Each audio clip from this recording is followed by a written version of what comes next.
Hi,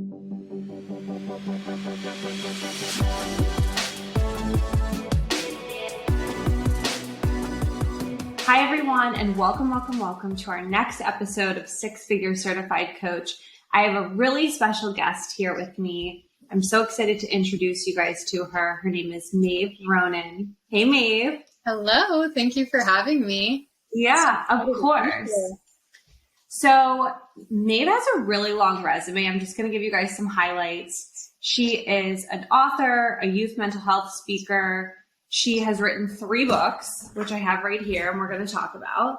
And they're so cute and fun and also real and have a lot of depth. She has impacted over 50,000 people, probably even more with the way that people share and stuff on TikTok. But she's got a big following on TikTok. And she talks about really real topics around mental health, self-improvement, depression. The book, it's The Depression for Me. Was this the first one you wrote? Yeah, that was the first one. Okay. So this has reached best-selling charts on Amazon. So it's an Amazon bestseller. You've got a lot of reviews online, right? Mm-hmm. Yeah. A lot of glowing reviews. So I'm really excited to have this conversation today. Thanks for being here. Yeah, of course. I'm excited to be here too. Yeah. So to kick us off, tell us a little bit about your business, your books, and in your words, exactly what you do. For sure. Yeah. So I'm an author and a speaker for teens and youth in general. So I wrote these 3 books a couple of years ago now. And so I primarily sell these books and I go into schools and do workshops and speaking events. And really what I'm hoping to do is bring social and emotional learning skills to teens and mental health tools and really just hope in a way that they're really craving for right now, but they might not be getting from school or from family, and they might lack those mentorships in their life. So really a way to reach youth in a positive way and to bring them that mentorship that we all kind of wished we had at that age. So that's primarily what I do, and I'm really excited to be able to reach teens even around the world with these books through social media and be able to continue bringing new tools and workshops and speaking events to really reach more and more kids.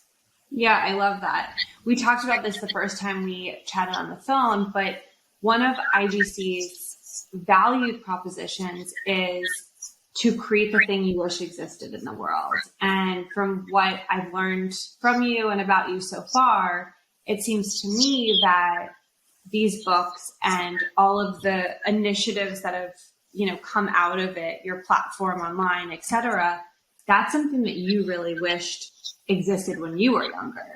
Mm-hmm. Yeah, for sure. Because I always wanted to do something with my life when I was a teenager. And I just felt so stuck. And I was from a small town. Everyone just stuck to the status quo and just never left that town or did a normal job. And I always wanted something more.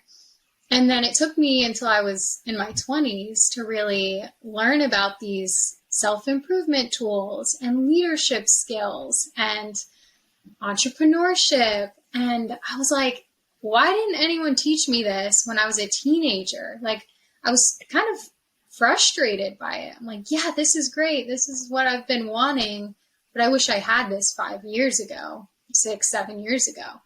And so yeah, that was really my goal with the books was, okay, let's take what I've learned from people I've learned from. I interviewed successful people from around the world, read so many self-improvement books, even started getting into different, mental health tools like cognitive behavioral therapy and really researched them. And they've changed my life so much. I went from being super depressed and suicidal to actually liking my life and being social. And when I got to that point, I was like, oh my goodness, why doesn't this exist for high schoolers or middle schoolers? And if it does, who's doing it? How can I learn from them? How can I help them? And so that's the goal of these books, is that they're super helpful and they're great tools, but they're also relatable. it's not overcomplicated. It's not written to a 20, 30, 40-year-old starting a business. It's written to someone sitting in class wishing they could be living their own life. So that's what makes them really unique. Yeah. As I've been reading, I feel like it's just like talking to a friend. And I think that's what's so important, especially for your age demographic. Mm-hmm. Yeah. That was also a risk, was writing them pretty informally, like you're talking to a friend. That was definitely a style choice that many people did not get until I put the books out there. And then people started to love it because a lot of my age demographic, they don't love to read, right? They don't pick up a book outside of school. And the fact that it felt like you were talking to a friend, they loved it. And they're like, oh my goodness, this makes reading actually fun. And so today, you know, a lot of people love it. I feel like some adults still don't entirely get it, but most of them who work with kids, work with teens, teachers, educators, they're like, oh my goodness, this is exactly what my kids need. They'll actually read a book. Yeah. Yeah. Are you willing to tell us how old you are now? Yeah, I'm 26 now. You're 26. And how old were you when you wrote the first book? So it came out 2 years ago. So I was 24, but I started interviewing people and researching it about 2 or 3 years prior. So I started writing when I was 20. Okay. Yep. That's incredible. And you kind of talked about this a little bit, but when you were young, like when you were a kid, what dreams and visions and ideas did you have of what you wanted to be when you, quote unquote, grew up? Yeah, I always hated when people asked me that question when I was younger because I never knew, and I felt like there was something wrong with me because I didn't know. I had a lot of vision in a sense, but not in the way in which people were asking me. So I always knew I wanted to do something important, something big, impact people, but I just didn't know what. So when people would ask me, oh, what do you want to be when you grow up? I tried on a lot of different titles. You know, I was like a lot of girls in the horse phase for a while, which actually has continued throughout my life. I love riding horses, but so at one point in my life, I wanted to be a vet or a horse trainer. And then at one point, I thought about going into the police force or the military. Like I tried on a lot of different options. But it's funny because the two things I vowed I would never be was a writer and a teacher. And it's ironic because those are the two things that I am now. Because writing. Why you wouldn't? Yeah, because writing stressed me out. Like I would get a prompt and look at the paper and it would be blank. And I would literally have a panic attack because I would get so stressed. There was so much pressure at school and I didn't know how to get the ideas from my head onto the paper. And I thought your first draft had to be perfect. Yeah. And so it just stressed me out. And then teaching, I understood a lot of things in school. And I'm like, when my friends would ask me questions, I'm like, I don't know how to help you. Like, it just makes sense in my head. How can you break something down and teach someone? So I've grown in that. And I've actually grown to really love it. Well, I think that's important and that's worth highlighting, right? Because a lot of times there are things that we're actually naturally drawn to or that utilize our natural gifts, but we don't know how to break them down into a process, right? Like, so for teaching, for example, like you have this gift of understanding, which made you feel that, okay, well, how am I going to teach it to someone if I just get it, right? But clearly with your books, you've learned how to break down your own process and teach it to other people so that they can duplicate it and they can take it and make it their own, right? Mm-hmm. Yeah, for sure. I love that. So what is your history with writing, with social media, with sharing your story? When did you start to change your relationship to those things? Yeah, so I think my relationship with social media started pretty young in a way, because I grew up where Snapchat came out when I was in middle school, and YouTube was starting to get big in 2014. It was sort of that like vlogger era. And my sisters and I made videos on YouTube, and we would do skits and make music videos for bands we were going to see. And we kind of, I think, learned early on the power of social media and how it can really connect you with people, because, you know, we would have our concert and band fandoms that you connect with on Twitter. And, you know, so we were really exposed to that. And I think it showed me how much you can do with social media and how fun it was. I really loved editing videos. I think social media is a little bit different now, and the focus is a little different, but I was always exposed to that. And then sharing my story, I think, when I got into my 20s and realized there's a lot of things I wish I knew, I wish someone taught me, that's when I started to pair the two together. Like, oh, this is something you can share on social media. And it was a bumpy ride at first. I mean, you think you know everything, and here you are on a platform telling people what to do. But over time, you kind of learn how to use your platform better. And like anything, you develop your skill a little bit more. Yeah. So talk to us about that a little bit, because a lot of the people that are in our audience that are listening to this podcast are people who are, you know, wanting to make a name for themselves online, or they're wanting to share more content online. They're entrepreneurs, or they're thinking about entrepreneurship.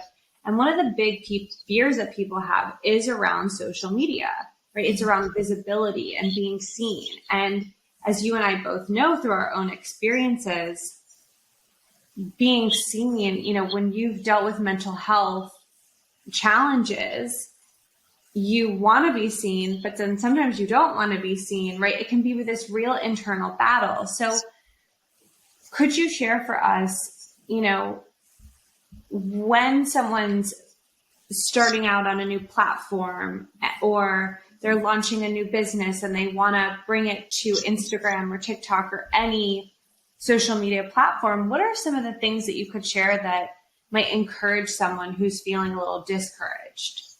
Yeah, for sure. That's such a big part of it. And I know it's something that stops a lot of people from doing it. But yeah, social media can be hard and it can be scary. And I think there's two things that have really helped me through it, because I've gotten plenty of negative comments. I mean, anything you put out there is going to get criticism, right? And so I think, one thing that has really helped me is knowing that, okay, if you're doing anything worthwhile, you're probably going to upset someone.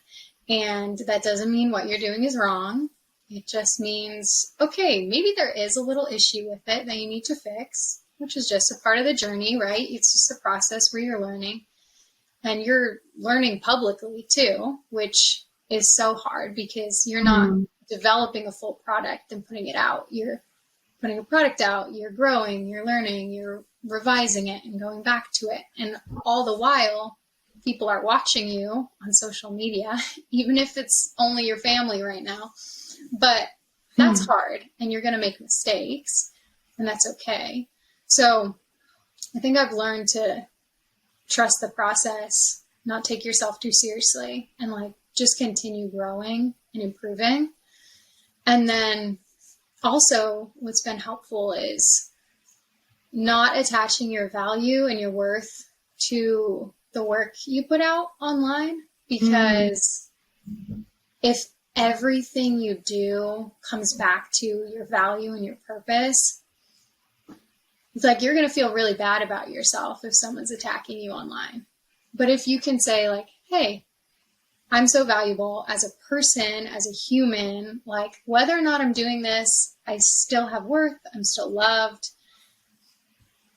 If you can do that, then if someone's attacking your work online or no one's buying it, it's going to feel less disappointing.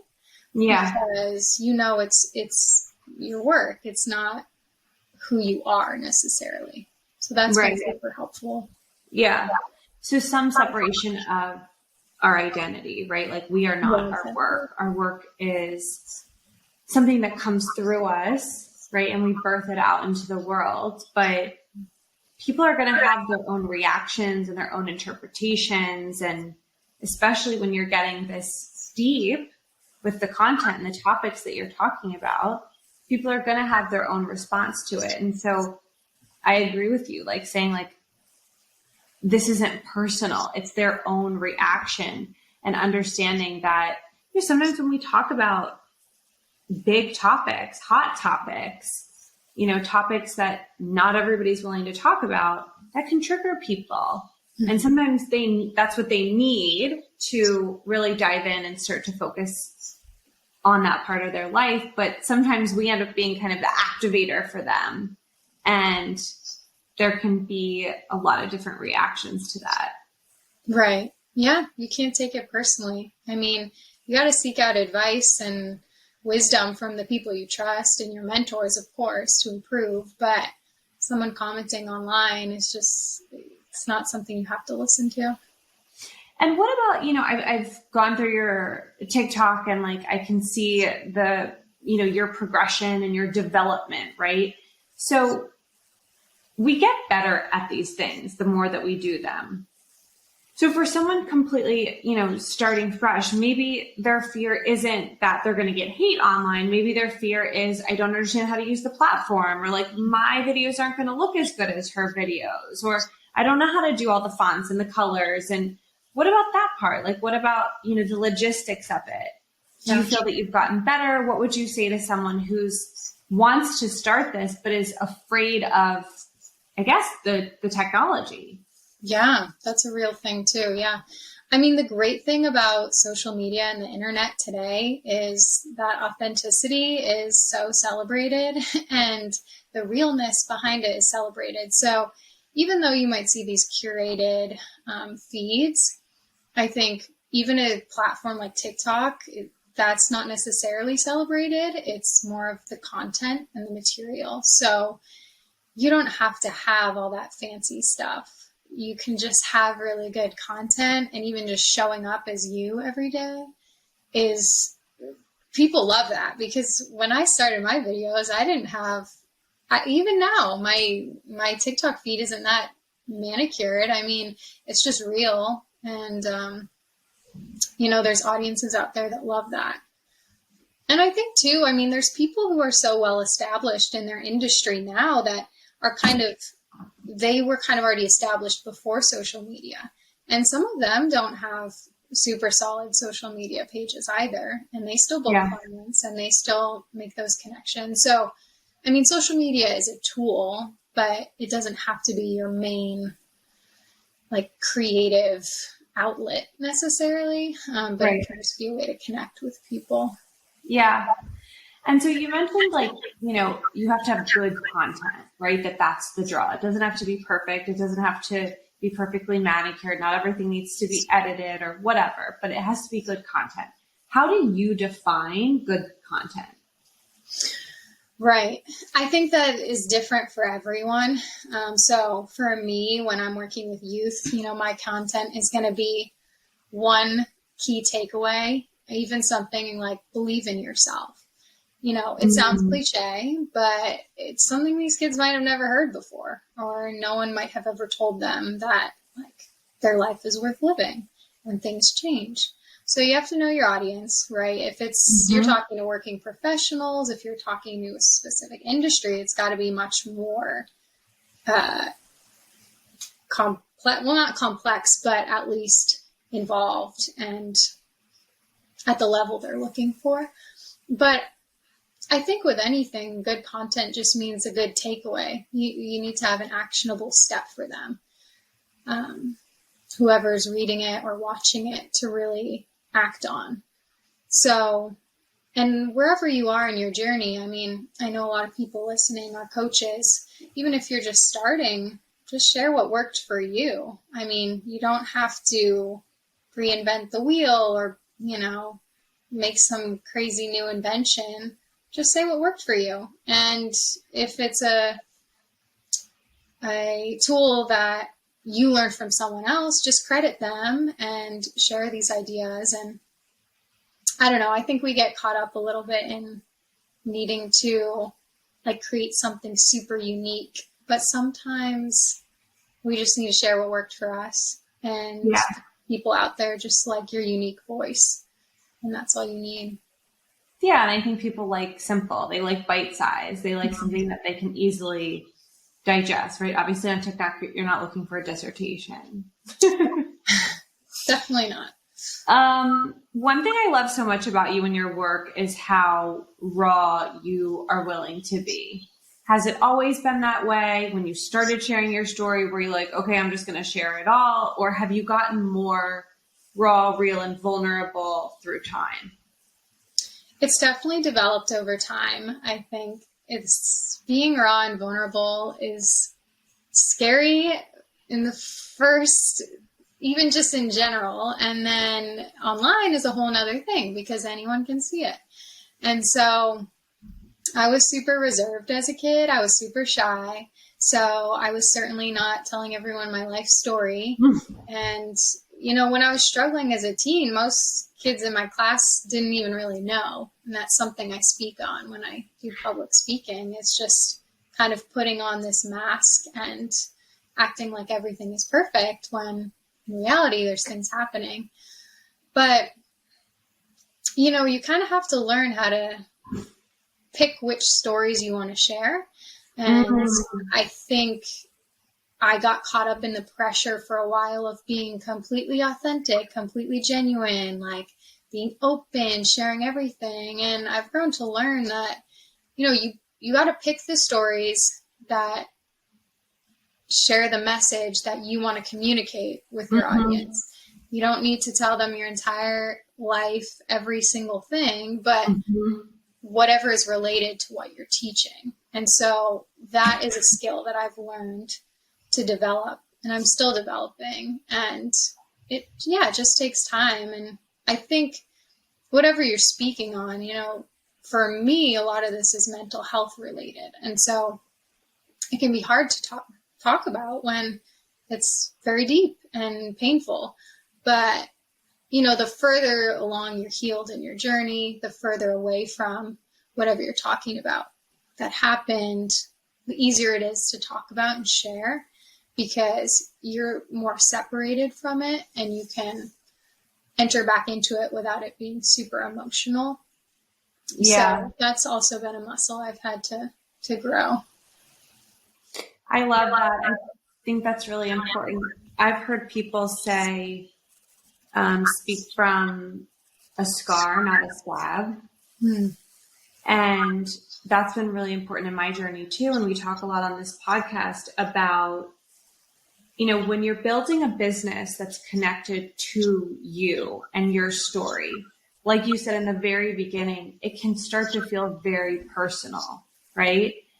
But your story, once you start to put it out there, it's almost like not just your story anymore. It's this story, this anecdote, this, experience that other people can relate to and can connect to, and they start to make it their own. And, it's so important when we have a business that's connected to our story and our background that we have some internal rules for what we share and how we share it and when we share it. And we've done a lot of episodes before on, what's too messy, right? So a lot of the people we're talking to are coaches, and when often people get into the coaching business because they have a story to share and they've had people help them along the way and they want to start to do the same thing. And so, there's people that get on the internet and they share every detail of their day, and they share the good, but like mostly they share a lot of the bad, right? And it becomes this like venting place. And I believe that the way to be successful is to have some internal rules for yourself. And I love what you said about, kind of managing your level of vulnerability. And I think it's so important as the more you become a public person, right, which anybody can be in the world that we live in today, that you have some experiences in your life that are yours and that are private and that are sacred, at least during the time that you're going through them, because sometimes we don't even fully understand what we're going through until it becomes that scar and not the scab. Mm-hmm. Yeah, totally. I think that's so true, because especially when you're going through something, you're not always speaking out of the best place. You're speaking through emotions, you're reacting versus responding. So you have to be really careful about that.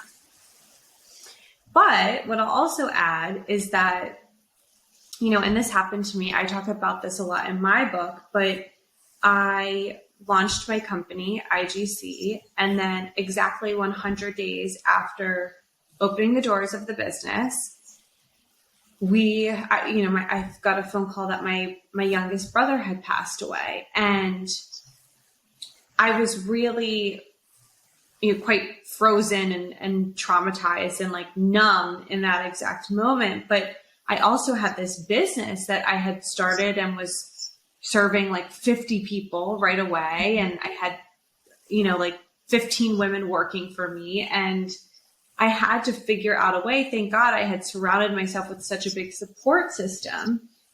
But, I also believe that, and I wonder if this is something that you've struggled with, I certainly have, that sometimes when you do this kind of work, when you're a coach or a writer or a teacher, or you're in the self-help space, there's sort of this lie that we sometimes start to absorb and believe, that we have to have it all together and that our lives have to be perfect. And sometimes, people, our clients, our community, our audience puts that expectation on us. And I think it's such a good opportunity to say, no, like I am not perfect. I don't have it all together. This is my work. This is my practice. I'm committed to living a life of openness and awareness and, processing, but I'm still a human. And so I wonder for you how you find that balance sometimes. Yeah, I definitely face that. I mean, it's so challenging because it's just easy to slip into, to tell yourself that you have to have it all together because people expect that of you. And yeah, I feel that way sometimes because I work with youth and I'm like, okay, I'm supposed to be a positive role model and I made a mistake. But I think it's just important to be honest in your work, right? Like I even write this in my books. Hey, like I'm not going to give you all the answers to your life, but I'm going to share what helped me. And I think that's the key to it, is really just, okay, like sometimes I see life as a puzzle where you just get a new piece every so often that kind of helps fill in your learning journey. So, all right, I might have a couple more pieces to the puzzle of learning about entrepreneurship or about self-help or mental health. And these have been helpful for me. And so, I'm going to share them with you, to someone who might not have those lessons learned yet.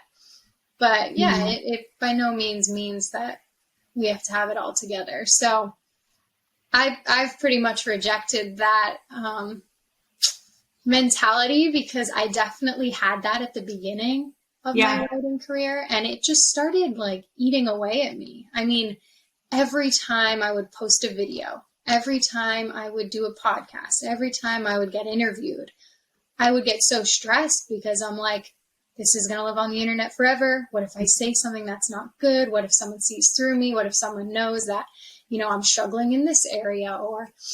And it's like, yeah, you're right. We're just humans. And you're going to hold yourself to a high standard and you're going to keep learning and growing and provide good resources and, you know, have a high moral code and be the best person you can be. But yeah, we also have really bad days sometimes. And yeah, no one's perfect. So I think it's so important to remind yourself of that and just try to let go of it however you can. Otherwise, it'll just kind of eat away at you, because I definitely felt that. Yeah. And really, like, that whole pressure that it needs to be perfect is the problem, right? Like, that's causing a lot of like the mental health dilemma that we're in as a culture, is like this pressure of this lie that, you know, how people show their lives on social media in particular is the full truth. And we know it's not, but when that's what you see, it's so hard to not believe it and then not compare. And so I really think that it's so important for leaders, you know, like you, like me, like the people that are listening to this, to be transparent and be vulnerable, but do it in a way that isn't sloppy, right? Where people still maintain their trust for you. And so sometimes, as an example, what that looks like is saying, the reason why I'm sharing this is because, or saying, I'm using this as a teaching moment, right? Yeah. And still maintaining the awareness of the role that we play, and, you know, upholding that like lens of leadership per se, but being human and being vulnerable inside of it. And I think that invites other people to find the leader within them and be vulnerable and be open, but also lead through that experience. Yeah, that's so good. I love that perspective. I think that's even helpful. Yeah. So, okay, one of the big themes, or the theme of season 2 in this podcast, is telling people's before stories, because we see the after story. You're this beautiful young woman. You've written 3 books in very pretty colors with lots of amazing stories and incredible advice. And a lot of people, I'm sure, look at you and are like, okay, great. Like, her life was so hard for like this short period of time, but now it's all together, which we know is complete BS. However, I'd love for you to give us a little bit of a look back, like, and we can go back to like 2020 when you published your first book. Maybe where were you then? And where are you this year? So as a writer, as an entrepreneur, with your first book, this one, and then 2022, what's changed? What stayed the same? How have you grown through the process? Give us some insights to that. For sure. I am definitely still in progress. That's for sure.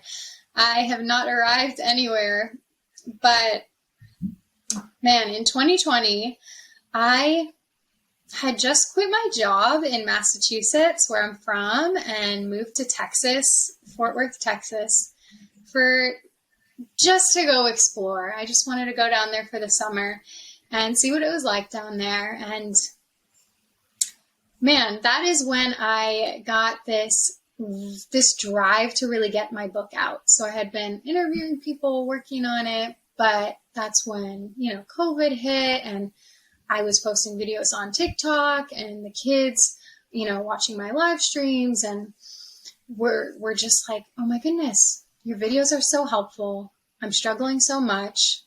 Like, publish your book already. And I was like, all right, let's do it. Let's do it. So I had this hunger to put it out there. Meanwhile, I am living in a 1-bedroom apartment, like, by myself. I barely have any friends down there. I don't even have a couch in my living room. I literally just have like the Wi-Fi box on the floor because I couldn't afford anything. And I was trying to save money because I literally was unemployed. And I just started working on this book. I would go to this co-working space and be there till midnight some nights, just frantically writing and posting videos and marketing. And I was so lost at that point in my life. Like, I had a clear vision about the book, but everything else, like friendships, family, mental health, like all these things were not going well for me. So it was helpful to be able to really laser focus in on this product and this book. And I think it helped because it was actually such a fun time in my life. And I don't regret it because, you know, it worked. It created something great. My life doesn't still look like that, but I just remember I had an idea.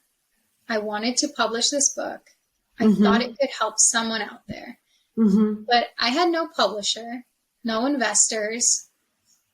No one even really knew about it or was rooting for me other than my parents. And even they thought the title was weird and that it was too informal.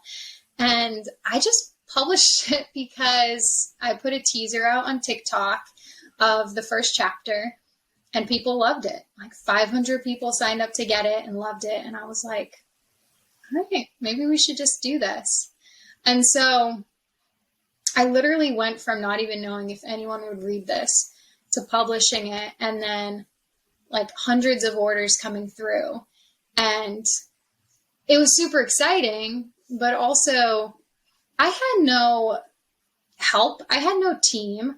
I would be there in my apartment packaging books like all hours of the day in my PJs, like now having to run a like customer service section of my website, shipping books around the world. And it was awesome, but it was chaotic and there was not really systems and it was hard.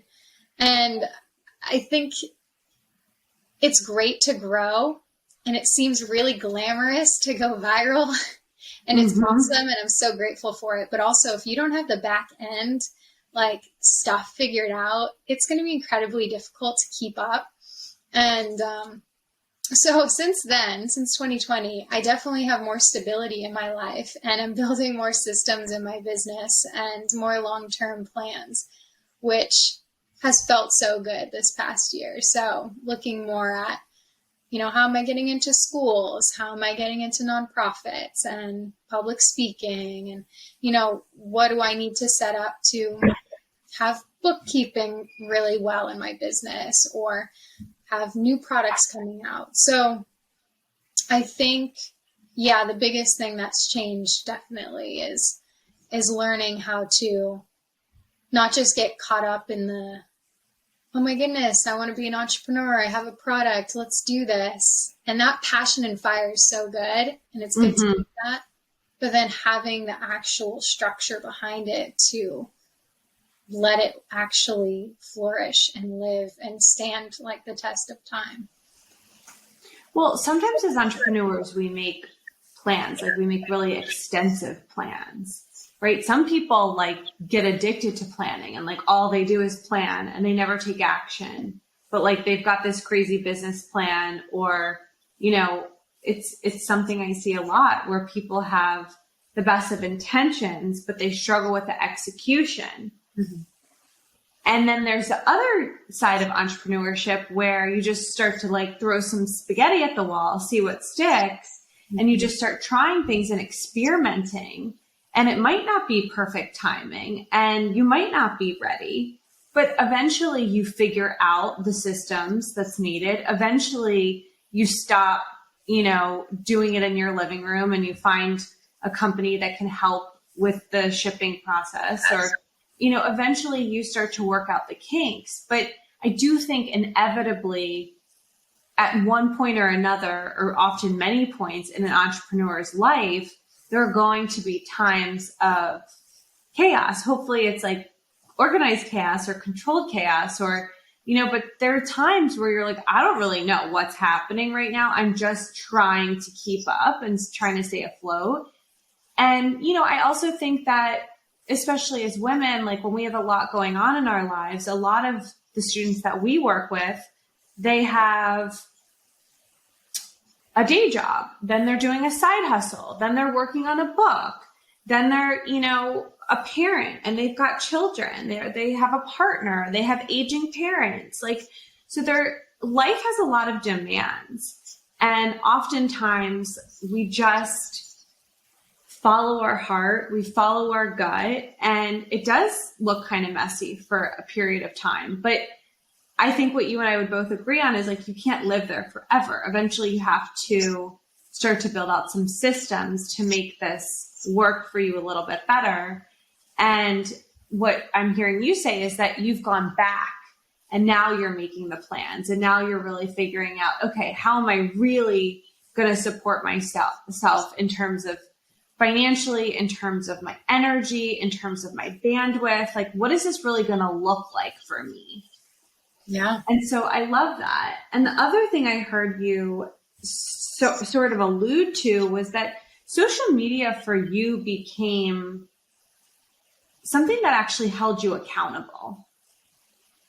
Yeah. And I think that's really powerful. And I think that's really beautiful, because a lot of times with social media, you know, we want to give something back, right? Like, we want to contribute to the world. And that's why we put things on social media and share our thoughts and share our content. But social media also can do something for us in return, which it can hold us accountable. Like, as soon as you start to put this content out there, people are like, wait, no, I really love this. I really want this. And you started to see a need.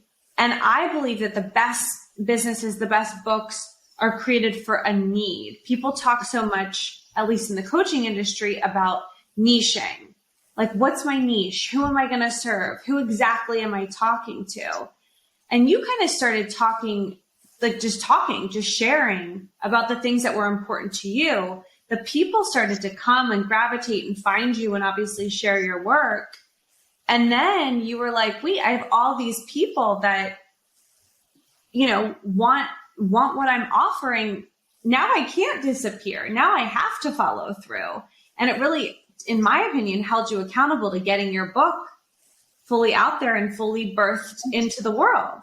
It really did. Yeah. Because there were these people telling me, I want your book. I want to read it. And I'm like, okay, I better write it. Right.